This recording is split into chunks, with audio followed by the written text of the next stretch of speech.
ஆரோக்கியமான வாழ்க்கைக்கு Auraville Health Mix auraville.in வெப்சைட்ல இருந்து வாங்கலாம்.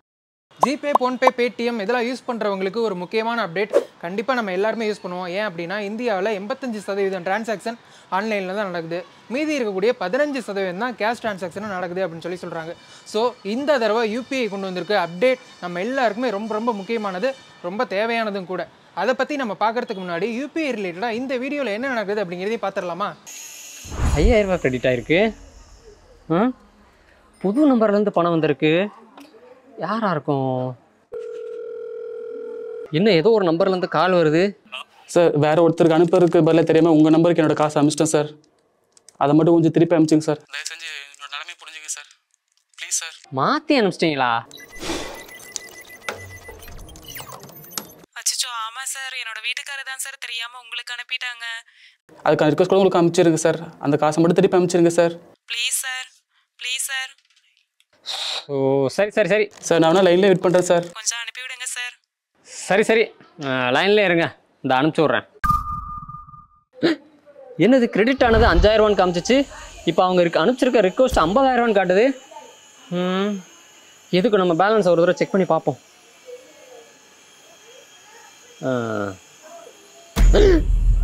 என்ன நம்ம அக்கௌண்ட்லேருந்து 50000 ரூபா டெபிட் ஆயிடுச்சு. ஹலோ ஹலோ, ஏன் அக்கௌண்ட்லேருந்து 50000 ரூபா டெபிட் ஆயிடுச்சுங்க? என்னங்க அனுப்புறீங்க நீங்கள்? Thank you sir. தேங்க்யூவா? Hello hello hello hello. இப்போ இந்த வீடியோவில் நடந்தது வந்து ஜம்ப்டு டெபாசிட் ஸ்கேம் அப்படின்னு சொல்கிறாங்க. இப்போ இந்த ஸ்கேமில் வந்து ஒருத்தர் நமக்கு அமௌண்ட் அனுப்புவார், ஒரு சின்ன அமௌண்ட் அனுப்புவார். என்னடா அமௌண்ட் வந்திருக்கே அப்படின்னு சொல்லி நம்ம ஆச்சரியமாக பார்த்துட்டு இருக்கும்போது ஒரு கால் வரும். காலில் வந்து நான் உங்களுக்கு இந்த மாதிரி தெரியாமல் அனுப்பிச்சிட்டேங்க, வேற ஒருத்தருக்கு அனுப்புறதுக்காக உங்களுக்கு அனுப்பிச்சிட்டேன், தயவு செஞ்சு திரும்ப அனுப்புங்க ப்ளீஸ் ப்ளீஸ் ப்ளீஸ் அப்படின்னு சொல்லி கெஞ்சுவாங்க. நீங்களே இறக்க கண்டிப்பாக படுவோம் நம்மளும். சரி இறக்கப்பட்டு நம்மளும் அனுப்பலாம் அப்படின்னு நினைக்கும் போது நான் உங்களுக்கு வந்து ஒரு ரெக்யூஸ்ட் அனுப்பிச்சிருக்கேன், அந்த ரெக்யூஸ்ட்டுக்கான அமௌண்ட்டை நீங்கள் அனுப்பிச்சி விடுங்க அப்படின்னு சொல்லுவாங்க. இப்போ அதில் நமக்கு 2000 ரூபா அனுப்பிச்சிருக்காங்க அப்படின்னா ரெக்யூஸ்ட்டில் ஒரு 0 எக்ஸ்ட்ரா போட்டு நமக்கே தெரியாமல் 20000 ரூபா அப்படின்னு சொல்லி காட்டும். நம்ம ஒரு வேளை நோட்டீஸ் பண்ணாமல் அந்த 20000 ரூபாய் அனுப்பிச்சி விட்டோம் அப்படின்னா நம்ம பணம் அவ்வளோதான். இல்லை நம்ம அமௌண்ட்டை போய் செக் பண்ணலாம் அப்படின்னு சொல்லி பேலன்ஸை பார்க்கலான்னு சொல்லி பின் நம்பர் போடுவோம் இல்லையா? அப்படி பின் நம்பர் போட்டோம் அப்படின்னா ஆட்டோமேட்டிக்காக நம்மளே அறியாமல் ஸோ அந்த காசு வந்து அவங்களுக்கு போயிடும் அப்படின்னு சொல்கிறாங்க. இதுக்கு பேர் தான் ஜம்ப்டு டெபாசிட் ஸ்கேம் அப்படிங்கிறது. இந்த ஸ்கேம் வந்து அதிகமாக நடந்துகிட்டு இருக்கு அப்படின்னு சொல்லி தமிழ்நாடு போலீஸ் சொன்னாங்க. ஆனால் யூபிஐலேருந்து என்பிசிஐலேருந்தும் இந்த மாதிரிலாம் நடக்கிறதுக்கு வாய்ப்பு இல்லை. ஏன்னா பேலன்ஸ் செக் பண்ணுறதுக்கு பின் நம்பர் போட்டால் எப்படிங்க காசு போகும் அப்படிலாம் சொல்லி கேட்டாங்க. ஆனால் தமிழ்நாடு போலீஸ் வந்து இந்த மாதிரி நடந்திருக்கு, எங்களுக்கு வந்து கேஸ் ரெஜிஸ்டர் ஆகிருக்கு அப்படின்னு சொல்லி ஒரு சர்க்குலரே கொடுத்துருந்தாங்க. அதில் அவங்க என்ன சொன்னாங்க அப்படின்னா, இந்த மாதிரி உங்களுக்கு ரெக்யூஸ்ட் கொடுத்து யாராச்சும் அமௌண்ட் அனுப்பியிருக்காங்க அப்படின்னா நீங்கள் உடனே அவங்களுக்கு அமௌண்ட் அனுப்பாதீங்க. அந்த ரெக்யூஸ்ட்டை எதுவுமே பண்ணாமல் ஒரு 15 நிமிஷத்துலேருந்து 30 நிமிஷம் வரைக்கும் அப்படியே வச்சிங்க அப்படின்னா அது வந்து கேன்சல் ஆயிரும் அப்படின்னு சொல்கிறாங்க. அதே மாதிரியே இப்போ பேலன்ஸ் செக் பண்ணுறீங்க அப்படின்னா நீங்கள் உங்களுடைய பின் நம்பர் போடுவீங்க இல்லையா, அதை வந்து ஃபஸ்ட் தடவை தப்பாக போட்டோம் அப்படின்னா அந்த ரெக்யூஸ்ட் வந்து கேன்சல் ஆயிரும், அந்த ஸ்கேம்க்கான ரெக்யூஸ்ட்டே கேன்சல் ஆயிரும் அப்படின்னு சொல்கிறாங்க. ஸோ இதை ஆரம்பத்தில் என்பிசிஐ வந்து மறுத்தாங்க இல்லையா? ஆனால் ரீசெண்டாக அவங்களே ஒரு விஷயம் கொண்டு வந்திருக்காங்க. வர அக்டோபர் 1ஆம் தேதியிலேருந்து அந்த அப்டேட் வந்து நடைமுறைக்கு வரப்போகுது.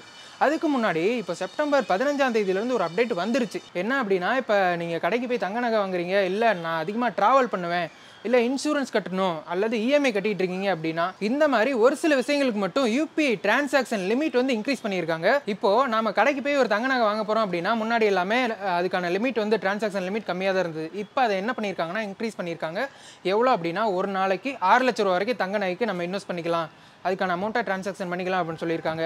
அதே மாதிரியே இப்போ நீங்கள் கிரெடிட் கார்டு வச்சுருப்பீங்க இல்லையா, அந்த கிரெடிட் கார்டுக்கான டிரான்சாக்ஷன் லிமிட் வந்து அதே மாதிரியே 6 லட்ச ரூபா அப்படின்னு சொல்லி இன்க்ரீஸ் பண்ணியிருக்காங்க. இப்போது நம்ம ட்ராவல் பண்ணுவோம், இன்சூரன்ஸ் கட்டிகிட்டு இருப்போம், லோன் இஎம்ஐ கட்டிகிட்டு இருப்போம், இவங்களுக்கு எல்லாமே இந்த ஒரு நாளைக்கான டிரான்சாக்ஷன் லிமிட் அப்படிங்கிறத 10 லட்சமாக இன்க்ரீஸ் பண்ணியிருக்காங்க. அதே மாதிரியே எஜுகேஷன் ரிலேட்டடான பர்பஸ்க்கும் ஹெல்த் ரிலேட்டடான பர்பஸ்க்கும் ஒரு நாளைக்கான லிமிட் வந்து 5 லட்சம் அப்படின்னு சொல்லியிருந்தாங்க. அது அப்படியே கண்டினியூ பண்ணுறாங்க.